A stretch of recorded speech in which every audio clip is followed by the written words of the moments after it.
A maternidade é uma oportunidade na vida para ouvirmos mais de perto o nosso coração. E foi isso que Mafalda fez ao reinventar-se como sexóloga e ao criar o perfil do Instagram Mafalda MedSex. É médica especialista em radio-oncologia, o que significa que todos os seus pacientes têm ou tiveram cancro. O dia a dia desta especialidade tornou-se uma mochila demasiado pesada para Mafalda e sentiu que precisava trazer um novo amor que viesse aligeirar os seus dias. Mas afinal de contas, percebeu que o amor que queria trazer ao de cima não era assim tão novo. Entrou para a medicina porque era apaixonada pelas conversas do professor Júlio Machado Vaz e sempre disse, desde o primeiro ano, que queria ser sexóloga. Mas desafios e preconceitos alheios fizeram desviar o rumo da sua história profissional. A maternidade foi a oportunidade perfeita para resgatar essa vontade e hoje preenche uma grande lacuna de todos os pacientes que tiveram cancro e que querem voltar à normalidade, mas enfrentam, por consequências dos tratamentos administrados, muitos desafios na sua vida sexual. Hoje, médica especialista ao serviço do IPO, tem como sonho que cada um de nós viva a sua sexualidade e atividade sexual em total liberdade e sem condicionalismos. Filha, mulher e mãe, foi educada com os valores de Abril e sente que a liberdade e a empatia foram pilares determinantes no seu crescimento. Contestatária, epicurista e com sentido de justiça apurado, temos hoje a doutora Mafalda Cruz, que nos vai ajudar a perceber como podemos viver a nossa sexualidade e uma atividade sexual no papel de mulher-mãe com mais liberdade, vontade e prazer. Obrigada, doutora Mafalda Cruz, pela presença e bem-vinda à Roma. Obrigada. Excelente resumo. Gostei muito. Obrigada. Olha, queria começar aqui por perguntar o que é que vês mais interessante na sexologia que em outras áreas de medicina? Eu estou a ouvir aqui um ruído, não sei se Não me digas. está tudo bem. Não, é que tá, não, nem sequer está muito barulho aqui, mas continuas a ouvir ruído? Sim, eu acho que ou estás a mexer no telemóvel ou parece Não. alguma coisa. Não? Ok, pronto. Então vamos continuar. O que é que vês mais interessante na sexologia do que nas outras áreas de medicina? Porque é que este foi desde cedo a tua escolha de profissão de criação? Vou experimentar tirar os ventiladores fora. Agora fala. Sim. Ok. Gostaria de... Como é que está o som agora? Está bem. Agora e Então não vá. se ouve ruído. Pronto, devia ser dos auscultadores. Então, o que é que me levou a apaixonar pelo ramo da sexologia, não é? Que fez dele assim o meu primeiro amor na medicina?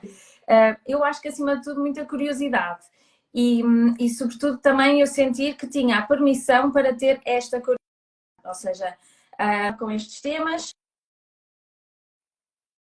e ao mesmo tempo em minha casa havia livros que me respondessem a isto, nomeadamente muitos livros do professor Júlio Machado Vaz.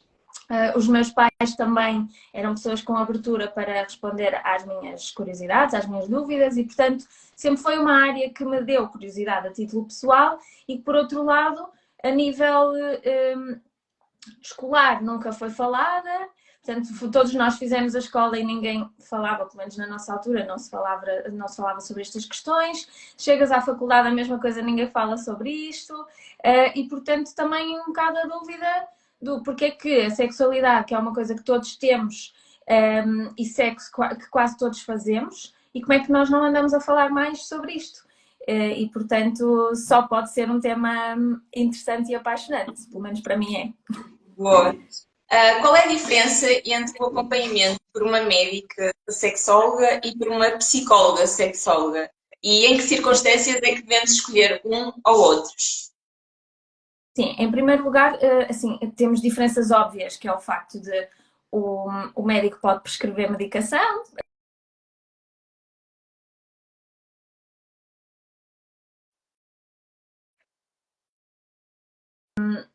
Em termos de abordagem, depois cada um de nós terá a sua própria abordagem, mas muitas vezes é mais o que nos une do que o que nos separa. Claro que depois toda a base de formação de um psicólogo é diferente de um médico. O médico provavelmente irá orientar mais questões da saúde sexual relacionadas com problemas mais orgânicos, mais biológicos, mas não só, porque nós não podemos isolar os problemas biológicos, temos que integrar tudo o resto. E um psicólogo ficará mais responsável com a orientação de problemas com origem psicológica, mas acaba-se por interligar e também trabalhamos muito em conjunto, que isso é uma parte boa também. Boa. Reencaminhamos uns para os outros. Ok. E em que é que consiste uma terapia sexual?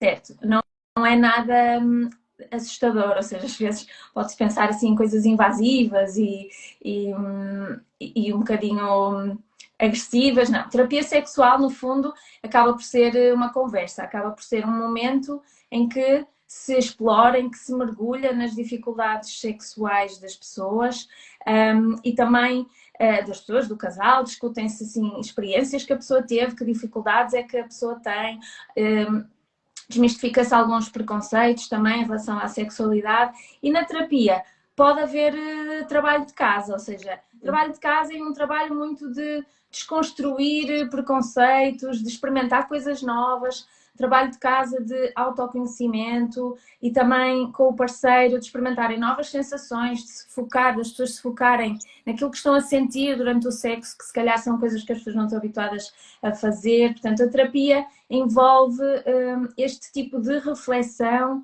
e de experimentação também em relação a problemas sexuais. Boa. E pela sua experiência, o público está mais aberto a estas questões de sexualidade? Tem notado uma maior procura? Quando fala, sente receptividade por parte do utente?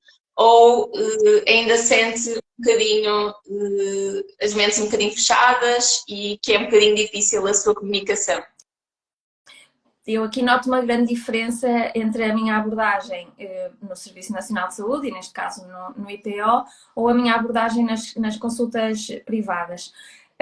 Como é lógico, nas consultas privadas as pessoas tomaram a iniciativa de marcar uma consulta, são pessoas que já refletiram sobre estes temas, são pessoas que têm um problema que querem mesmo resolver e, portanto, têm muita abertura para falar sobre isto. Isto surpreendeu-me. A abertura das pessoas para falar sobre estas questões é ótima. Depois começamos a falar e noto alguns preconceitos, algumas ideias mais rígidas em relação ao sexo, mas abertura para falar, encontro. Depois passamos para o Serviço Nacional de Saúde, em que eu estou numa consulta de oncologia, radioterapia no meu caso, e começo a falar com as pessoas sobre sexualidade. Pronto, aí as pessoas não estão à espera, não se prepararam, a recepção é sempre muito boa, mas claro,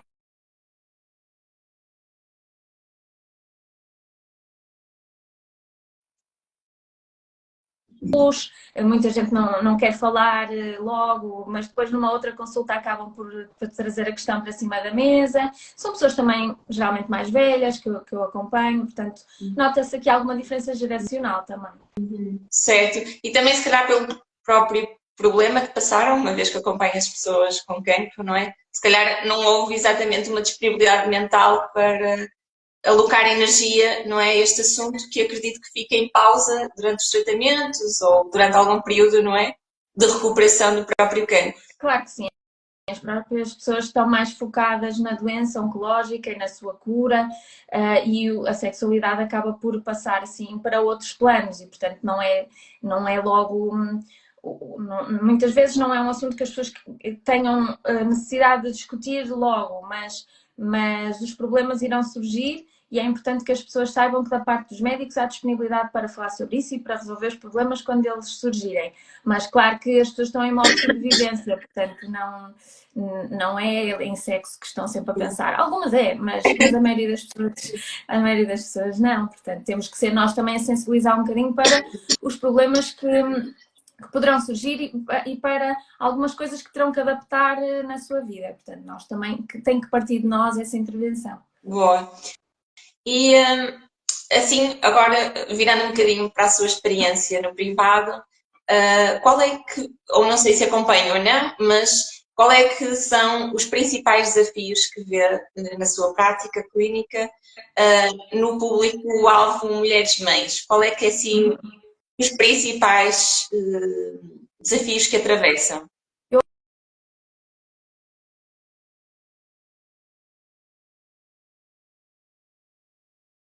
Muitas vezes pessoas que conseguem na mão a consulta. Os principais problemas após a maternidade prendem-se com a diminuição do desejo sexual. É assim a queixa mais comum, é falta de líbido, falta de interesse sexual, que às vezes já lá estava antes da maternidade. A maternidade pode agravar, mas essa é a principal queixa. E outra queixa é a dor durante a relação sexual, que também é bastante comum depois do parto, e que muitas vezes as mulheres não encontram resposta nos serviços de saúde que frequentam. Ou até eu nem sequer encontram disponibilidade para falar sobre isto, que é ainda mais grave. E então é isso que eu vejo, a diminuição do desejo e a dor.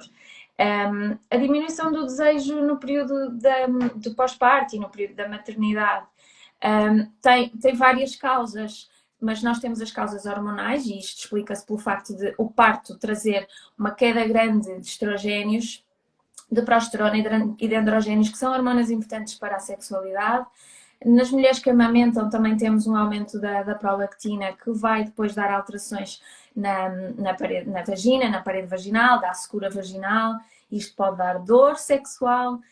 A dor, uma exposição à dor, uma exposição contínua à dor, depois vai também diminuir o desejo, como um mecanismo adaptativo, não é? Se eu tenho dor, eu não desejo ter uma atividade que me dá dor, portanto, e isto também é muito frequente. As pessoas vêm à minha consulta e a queixa é a falta de desejo, mas depois eu começo a explorar e o que elas têm é dor durante a relação sexual, e isso vai diminuir por vezes o desejo. Mas é muito por aí, são estas queixas, geralmente. Ok. E não sei se faz sentido ou não, mas como há 2 dias tivemos aqui uma live com uma fisioterapeuta pélvica, no caso de haver dor, faz sentido esta especialidade de fisioterapia pélvica trabalhar em conjunto ou não costumas enganar isso? Faz todo sentido, não em todos os casos, poderá não ser preciso em todos os casos. Uma avaliação por um profissional de saúde, é preciso fazer exame ginecológico, conversar com a pessoa, porque nem todos os casos de dor terão que envolver um fisioterapeuta pélvico, mas muitos deles terão. Portanto, de facto é preciso serem avaliadas corretamente para serem encaminhadas para a pessoa ideal, não é? Porque pode não ser um fisioterapeuta pélvico, pode ser preciso um psicólogo, pode ser preciso um psiquiatra, um ginecologista, portanto, convém haver uma correta avaliação de todo o contexto, ou seja, não só avaliar a saúde vaginal, o estado do períneo após o parto, mas perceber em que contexto é que esta mulher está.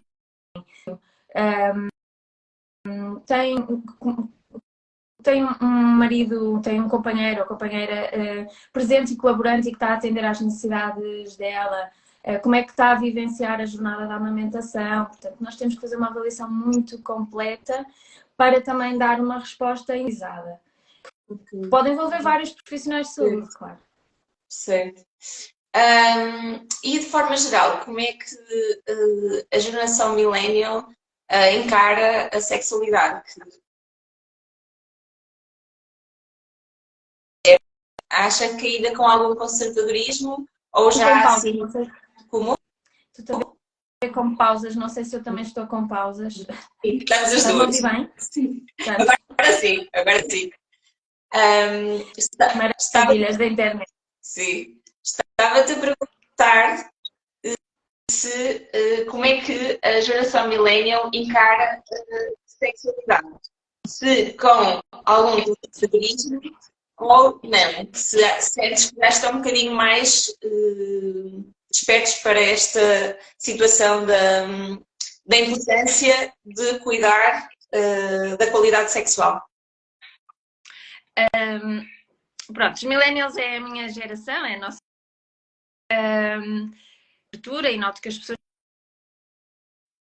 têm interesse em falar sobre isto, mas eu acho que nós temos muito a aprender com a geração Z, a geração que vem a seguir. Porque esses sim chegam à consulta e dizem tudo o que têm a dizer, sem pudores,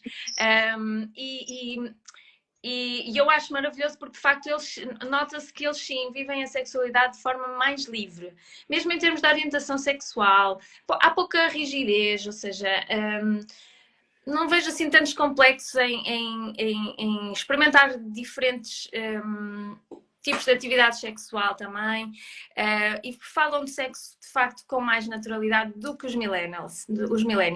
Claro que isto vai melhorando de geração, entre gerações, certamente os millennials são melhores do que a geração anterior, ou estão mais preparados do que a geração anterior para ter atenção a estes assuntos.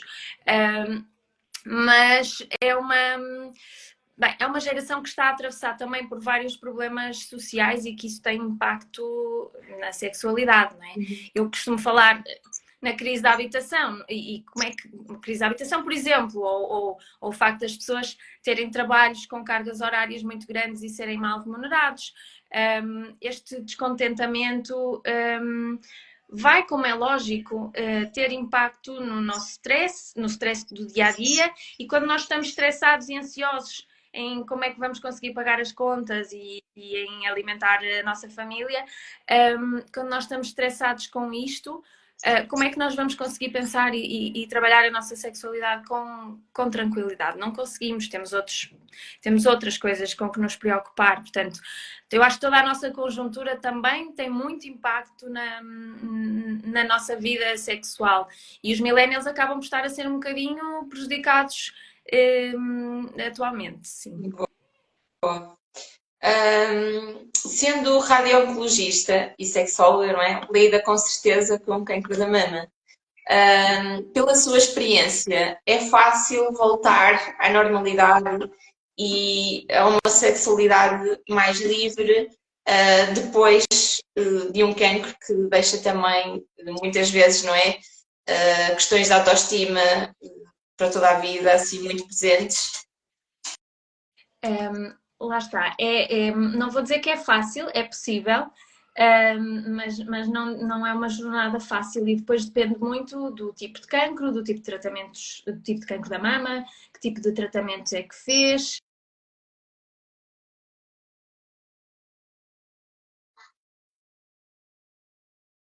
É muito importante.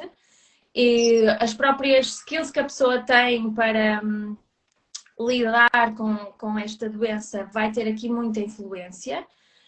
Se a pessoa tem boas estratégias para se adaptar ao diagnóstico ou não, se tem apoio na família, se tem parceiro ou não, e se o parceiro, de que forma é que o parceiro está envolvido, parceiro ou parceira, logicamente, de que forma é que estão envolvidos nesta jornada da doença. E, portanto, aquilo que vai influenciar é não só o tipo de cancro que tem, se é muito avançado ou não, e os tratamentos que fez, mas também tudo o que está à volta que permite que a pessoa tenha o seu tempo. Por exemplo, as pessoas têm muita pressa em voltar a ter o sexo que tinham antes. Mas provavelmente, durante algum tempo, este sexo, o sexo que estavam habituados a fazer antes, com a penetração pênis e vagina, vai dar dor. O mesmo em relação às grávidas, por exemplo. Vai dar dor. Portanto, aquilo que elas faziam antes e que lhes sabia bem, agora já não vai saber porque vai dar dor. E, portanto, as pessoas têm que conseguir arranjar estratégias para ultrapassar isto. Ok, então se esta atividade me está a dar dor, que outras coisas é que nós podemos fazer? Porque há muitas coisas que se pode fazer e tem que haver abertura para se falar sobre isto, portanto a comunicação é muito importante. Idealmente um companheiro ou companheira que compreenda tudo isto e não levante entraves, compreenda também, ok, nesta fase é isto que nos está a saber bem, portanto é isto que vamos fazer. E também ter esta noção de que isto é passageiro, e na gravidez, no pós-parto a mesma coisa. Isto é uma fase. Nesta fase nós vamos ter que nos adaptar. Eventualmente isto vai voltar ao normal. Eu posso precisar de ajuda para voltar ao normal, mas vai voltar. Portanto, também encarar isto com mais alguma ligeireza e não com fatalidade, como uma fatalidade. Agora vai ser assim para sempre. Não, podemos precisar de ajuda, mas as coisas vão melhorando. Por isso, são todas estratégias que as pessoas podem adotar. E tanto numa situação como noutra também, termos atenção ao nosso self-care, àquilo que nós estamos a precisar. Se o que estamos a precisar é de diminuir o stress, então vamos arranjar estratégias para isso. Por exemplo, o exercício físico é muito importante, fazer exercício físico. Libertamos endorfinas, sabe-nos bem, sentimos-nos melhor connosco próprios. Portanto, pensar assim de forma sair da caixa, não é? O que é que eu estou a precisar, o que é que eu posso fazer para me sentir melhor? E tudo isso depois vai melhorar também a sexualidade. Certo, como o estilo de vida, não é? No geral, fazer atividades que promovam uma boa qualidade de vida para que o apetite ou o desejo sexual seja mais evidente.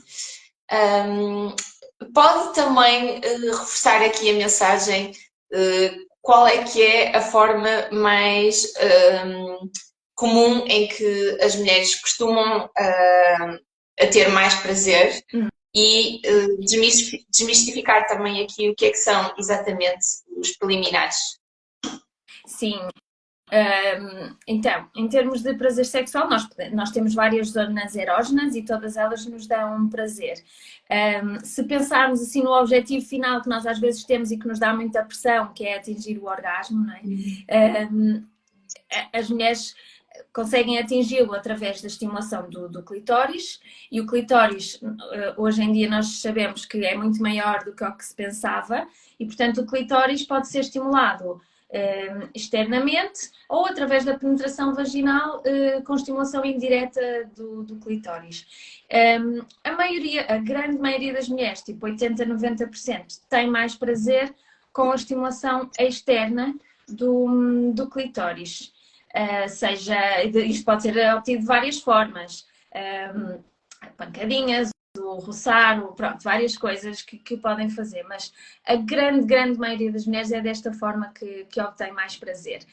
E o que nos leva à questão dos preliminares, que é chato, porque depois chama-se esta coisa preliminares, ou seja, esta estimulação manual, com a língua, não interessa, com brinquedo sexual, esta estimulação do clitóris da mulher, que é o que lhe dá mais prazer, geralmente é chamado de preliminares, como se aquilo que contasse, aquilo que importasse é o que vem a seguir, que é isso, é o que dá mais prazer, se for uma relação heterossexual. Portanto, assim, a mensagem que eu queria passar é que não devemos chamar preliminares a uma coisa que para a mulher ou é a sua principal fonte de prazer. Ou seja, isto já é a relação sexual. Os preliminares, como nós agora dizemos, os preliminares é tudo o que acontece desde o final da última relação sexual. Portanto, os preliminares começam aí. É o casal ter atenção um ao outro, respeitar-se, comunicar, atender às necessidades um do outro. Portanto, os preliminares, no fundo, é cuidar um do outro.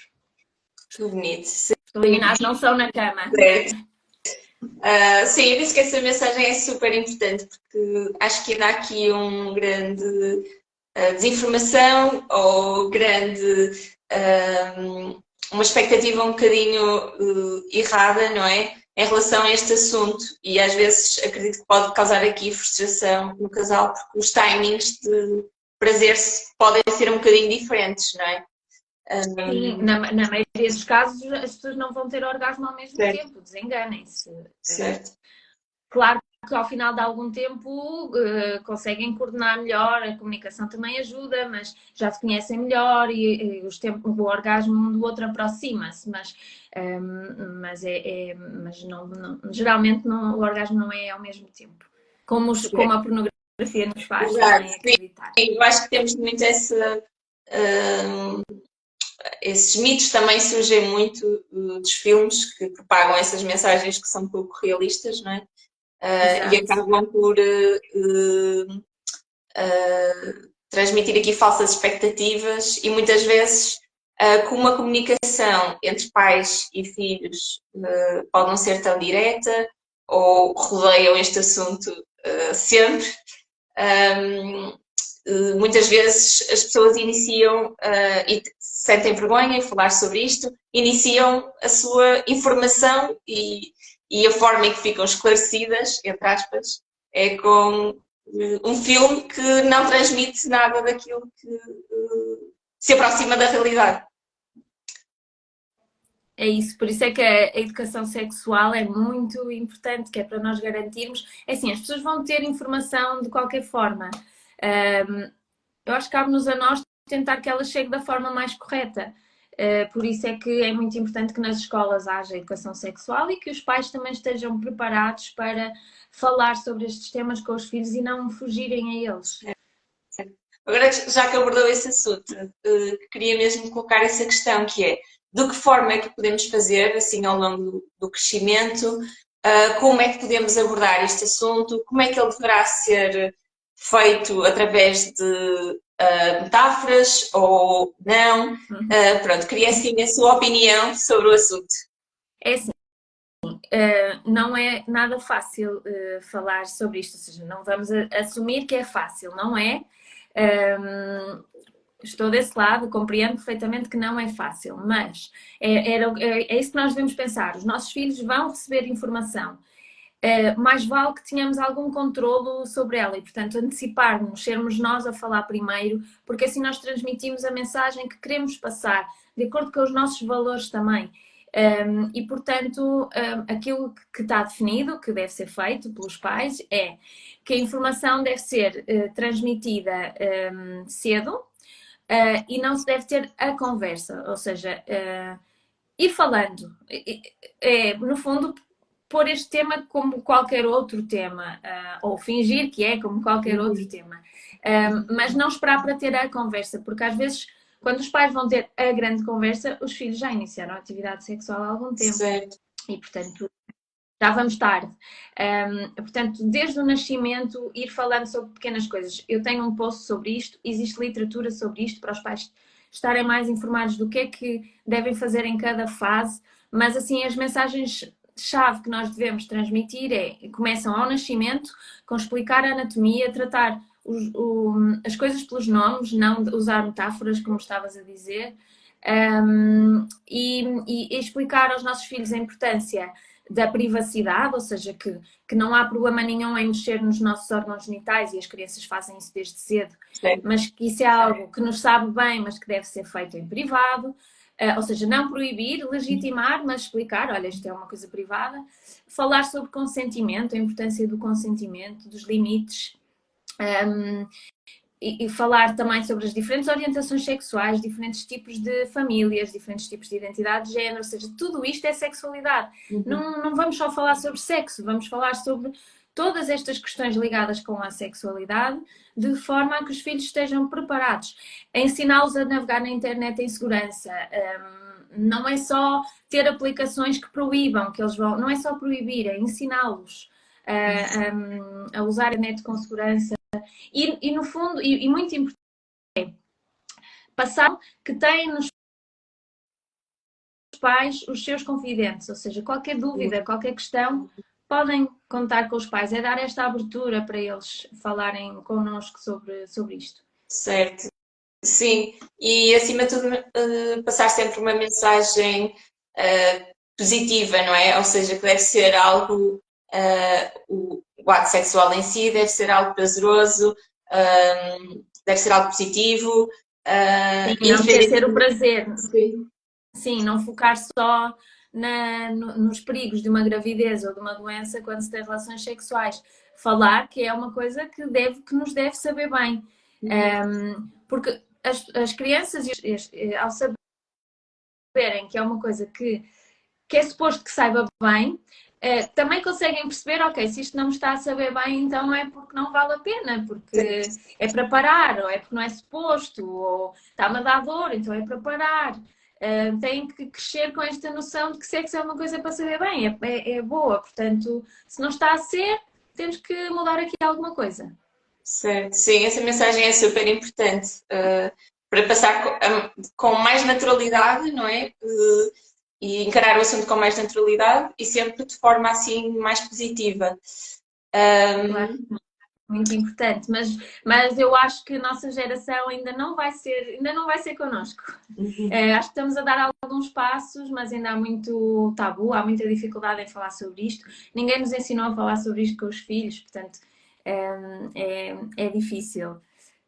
Mas eu acho que qualquer pequeno passo que os pais deem já vai ser bom. E melhor do que o que nós tivemos, que foi quase nada. Certo, sim, verdade.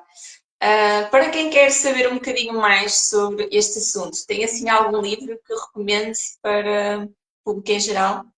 Tenho, sim, bem preparada, até os tenho aqui comigo. Olha, este livro, que deve estar ao contrário, sim, chama-se Come As You Are. Confesso que não sei se existe em português. E ele está todo, as páginas estão soltas, portanto, isto é o quanto eu já li este livro. O Come As You Are ajuda-nos a compreender muito como é que funciona a resposta sexual, ou seja, o que é que acontece ao corpo e o que é que nós sentimos quando começamos a ter uma relação sexual. Ajuda muito a perceber como é que podemos ter prazer com a masturbação, como fazer, portanto, eu acho que a informação, estarmos informados é fundamental e, portanto, temos aqui um livro que nos vai explicar muita coisa sobre o prazer sexual. Depois, vou dar 3 recomendações. O outro é o É Normal, da Leonor Oliveira, que é uma psicóloga e sexóloga portuguesa, e ela lançou este livro há mais ou menos um ano. E é um livro de pergunta-resposta, ou seja, há aqui muitas dúvidas que as pessoas têm e que ela responde com bibliografia, uma resposta muito completa, fala sobre DSTs, sobre dúvidas em relação a, por exemplo, sexo anal, orientações sexuais, pronto, tudo isso. E, portanto, é um ótimo livro.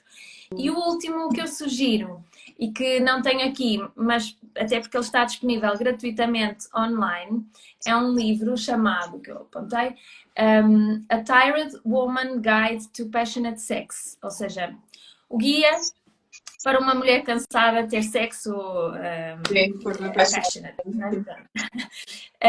Este livro é muito interessante porque eu aconselho mesmo a que toda a gente leia, e já que estamos a falar de maternidade e da sexualidade no pós-parto,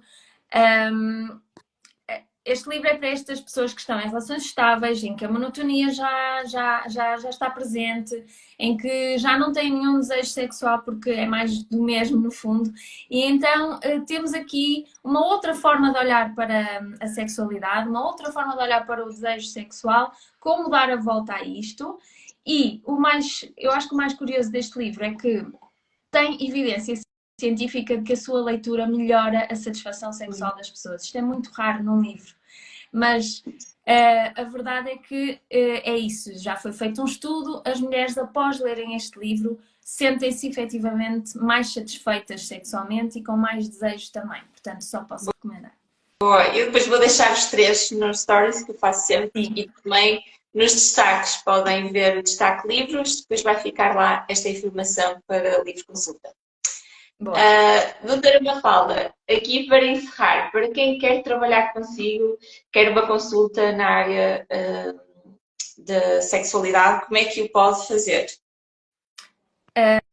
Então, para consultas, eu dou consultas presencialmente na Clínica Médica do Porto e depois dou consultas através da minha página.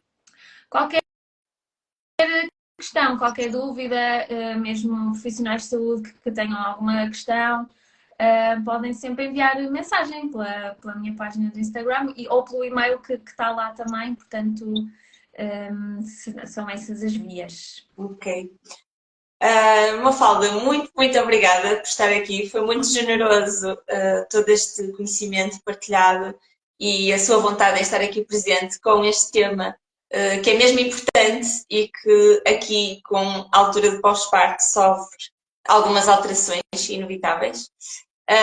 Por isso, queria agradecer de fundo do coração. Queria também agradecer aqui a todas as pessoas que viram a nossa live e aquelas que vão ver depois Não sei se quer dizer alguma coisa para terminar. Queria nada primeiro e obrigada também pelo convite. Eu acho que não tivemos a melhor das ligações, é pena, em termos de internet, mas pronto. Espero que as pessoas, espero que tenhamos elucidado as pessoas para este assunto e lá está, sigam a página da Isabel e qualquer coisa também estou disponível para ajudar. Ok. Obrigada. Um grande, grande beijinho, uma boa semana e vemo-nos amanhã, pelas 13. Beijinho. Tá, beijinhos.